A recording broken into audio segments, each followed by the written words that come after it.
semuanya, pada hari ini kita akan mempelajari tentang teks editorial. Apakah Ananda semua pernah mendengar kata editorial atau tajuk rencana? Ananda semua, sebelum kita mulai pembelajaran, marilah kita berdoa terlebih dahulu. Silakan ketua memimpin doa. Dah, hari ini siapa yang tidak hadir? Ada yang tidak hadir? Oh iya, tampaknya satu orang teman kita, Sarah, sakit ya. Mudah-mudahan ia lekas sembuh. Amin ya robbal alamin. Hari ini kita akan mempelajari teks editorial atau tajuk rencana dengan menggunakan media pembelajaran Kincir Ajaib. Nah, Ananda bisa melihat kincir ajaib itu di depan ini. Nah, baiklah. Sebelum kita mulai, Ananda pernahkah menggunakan kincir ajaib ini? Kita simak proses pembelajarannya. Assalamualaikum warahmatullahi wabarakatuh. Baik, kita akan memulai pembelajaran tentang teks editorial. Nah, sebelumnya kita sudah pernah membaca koran? Sudah? Nah, jadi editorial itu letaknya di mana? Apa saja? Pada Express, betul. Apa lagi? Singkalan, Tribun. Nah, ada namanya koran lokal dan ada koran nasional. Pertama ini kita tentu harus tahu dulu seperti apa contoh dari teks, tajuk, dan cara editorial. Nah, siapa yang mau membaca? Nah, semuanya kayaknya ini ya. Nah, ini saja. Ya, silakan. Oh iya, untuk ke depan.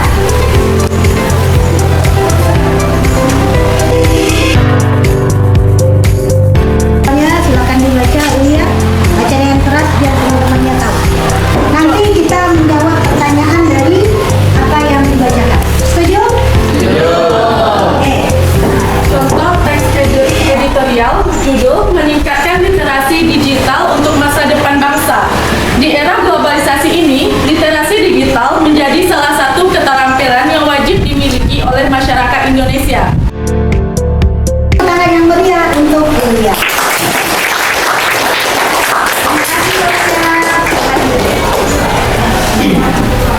Ini teks editorial.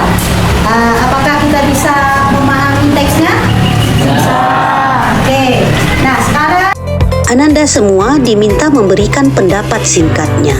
Beberapa siswa menyampaikan opininya. Opini dan pendapat yang Ananda berikan tadi sudah bagus. Opini dalam teks editorial berfungsi untuk memberikan sudut pandang dan mendorong pembaca berpikir lebih kritis. Tujuan pembelajaran kita hari ini adalah yang pertama, memahami struktur teks editorial. Yang kedua, menganalisis isi dan tujuan penulis dalam teks editorial. Tiga, menyimpulkan opini yang disampaikan dalam teks tersebut.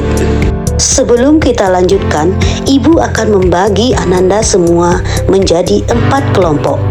1 orang diminta untuk menjadi pengamat dan 1 orang lagi sebagai penunjuk waktu. Pengamat dan penunjuk waktu berasal dari kelompok yang berbeda dan memiliki tugas masing-masing. apa tugasnya nanti? Pengamat mengamati seluruh jalannya diskusi. Sedangkan penunjuk waktu akan melihat permainan waktu. Nah, kita tetapkan waktunya berapa menit untuk satu kali kelompok tampil. Nah, sekarang sebelum kita duduk ke kelompok, maka kita akan meminta 1 orang sebagai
Pengamat dan penunjuk waktu mulai mengamati seluruh aktivitas siswa. Setelah siswa duduk pada kelompoknya masing-masing, guru menjelaskan tata cara penggunaan kincir ajaib. Dan kincir kata ini nanti masing-masing kelompok, satu sebagai pemutar ini, satu yang akan mengambil yang ada di amplop. Paham?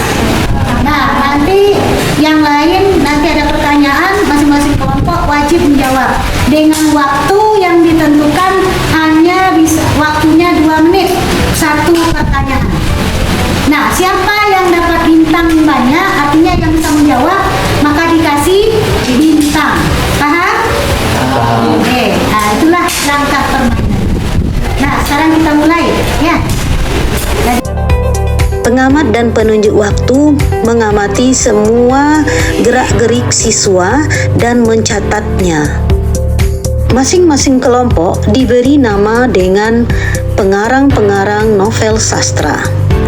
Tujuannya adalah agar para siswa mengenal pengarang-pengarang novel sastra yang ada di Indonesia. Masing-masing kelompok diberi waktu untuk memilih ketua, sekretaris, dan moderator. Saatnya memulai permainan. Kita akan mengambil kelompok mana yang lebih dahulu memainkan kincir ajaib ini. Nah, sekarang kita putar, silakan pengamat memutar kincirnya. Ya, ya, kelompok mana? Oh, tentu ada ya. Anissa, Empa, yes, dan teman-temannya kelompok 4 untuk berdiri. Jalan ke depan. 2 orang tiap kelompok bertugas memutar kincir ajaib dan mengambil pertanyaan di dalam amplop untuk dijawab kelompok lain. Silakan putar kincirnya ya, dari amati oleh pengamat. Setelah itu baru nanti ambil pertanyaannya di dalam ini. Silakan. Oke, nomor berapa? 7. Silakan buka nomor 7. Betul pengamat nomor 7? Ah, betul. Oke, pertanyaannya dulu, ambil yang di dalam dulu. Satu lagi, itu jawabannya tadi. Silakan dibacakan pertanyaannya. Pertanyaannya yaitu, mengapa bagian penegasan ulang pendapat penting? Bagian penegasan Ulang pendapat penting. nah, di dalam teks editorial. Ya.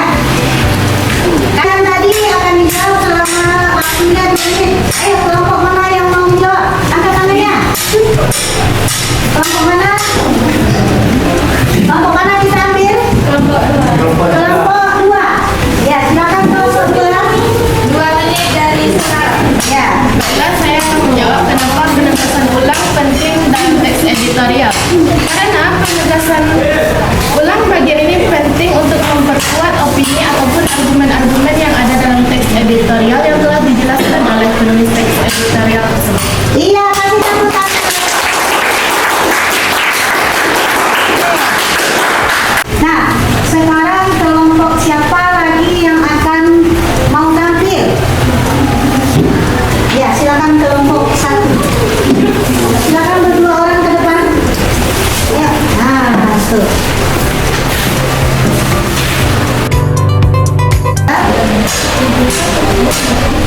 Nah, nomor 1. Silakan ambil nomor 1, Fatir. Ada pertanyaan satu lagi, satu lagi. Oke. Nah, pertanyaannya, silakan. Pertanyaan tentang ciri-ciri teks editorial. 1. Apa tujuan utama dari teks editorial? Nah, siapa yang mau jawab? Pertanyaan. Ya, silakan kelompok berapa tadi? Kelompok 3. Kelompok 3 menjawab. 5 menit dari sekarang. Tujuan utama teks editorial adalah memberikan pandangan atau opini penulis terhadap suatu isu aktual yang sedang terjadi dengan tujuan mempengaruhi pembaca. Kasih tepuk tangan. Ya, kita akan menyimpulkan apa materi pembelajaran kita hari ini. Kelompok mana yang mau menjawab? Kelompok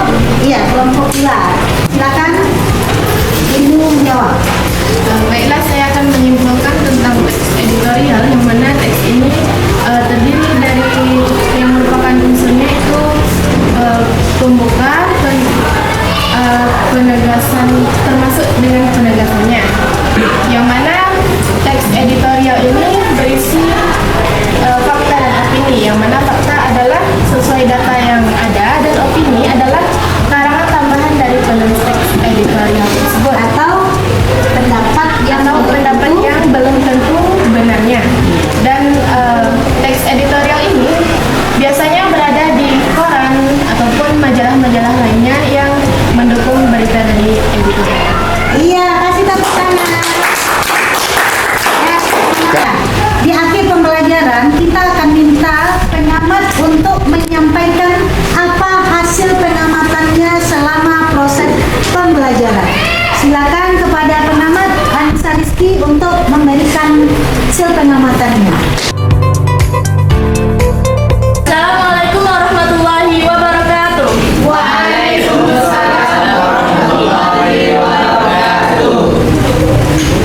Baiklah, saya di sini sebagai pengamat pembelajaran kita hari ini. Saya akan melaporkan apa yang saya amati. Yang pertama yakni penyusunan kelompok dari kelompok 1, kelompok 2 hingga kelompok 4. Kelompok yang lebih dulu selesai untuk menyusun mejanya adalah kelompok 1. Beri tepuk tangan. Selanjutnya ada penunjuk waktu di sebelah saya. Baik, permainan pertama atau pembelajaran pertama tadi dimulai oleh kelompok 4, yakninya oleh Nadia dan Mutia. Selanjutnya mereka memberikan pertanyaan. Yang lebih banyak mengangkat tangan adalah kelompok 2.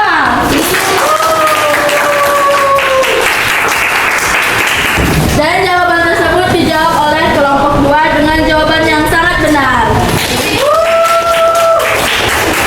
Selanjutnya permainan kedua dipimpin oleh kelompok 1. Dan pertanyaan kemudian dijawab oleh kelompok 3 dengan jawaban yang benar juga. Dan akhir dari pembelajaran kita hari ini yakninya kesimpulan yang disampaikan oleh kelompok 2, yakninya teks editorial adalah teks yang berisi fakta dan opini. Fakta adalah kejadian yang nyata, sedangkan opini adalah pendapat yang belum tentu benar. Sekian laporan dari saya akhiri dengan Assalamualaikum warahmatullahi wabarakatuh. Sebelum kita akhiri, mari kita simpulkan bersama.